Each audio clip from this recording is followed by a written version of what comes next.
we underwrite deals, right? We like to hit that 13 to 15% return, like profile, right? You don't have investors. So when you underwrite a deal, what return profile are you looking for in order to align yourself with that longer buy and hold philosophy that you have? I think an important question to ask is 13 to 15. You said I'm sorry, did you say an IRR?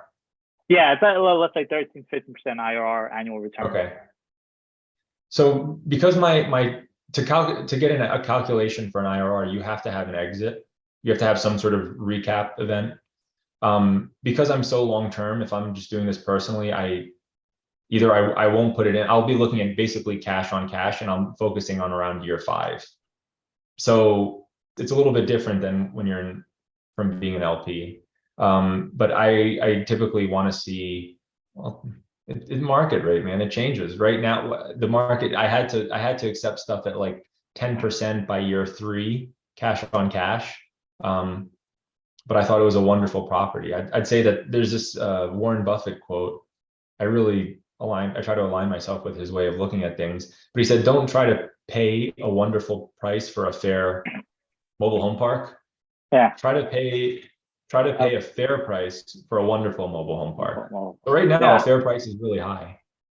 And so, that's fine. But over long term, it's a wonderful mobile home park because of its location, its tenant quality, basically those things. It's in, the asset quality and its competitiveness.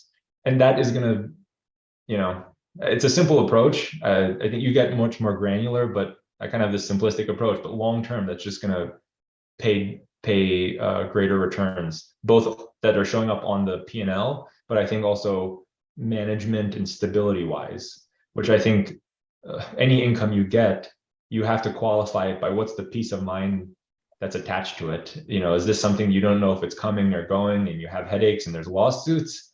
That money, those dollars are not the same as the dollars that are coming in that you're sleeping and it's rolling. So market, the market's going to determine what's a fair price. You just have to determine what's a wonderful property. That's a good nugget right there. And honestly, 10% cash on cash in year 3 is excellent. So it's not shabby. No, it's not. It's been hard for me to scale. I did have when I first got started, I was looking at like, do I want to scale this? Do I want to take investors? And to find a wonderful property where you are getting that has been hard. It's not been so it's not been the cash, it's been the properties. That's why I have a measly unit count, as you said, compared to the to the guys who, yeah.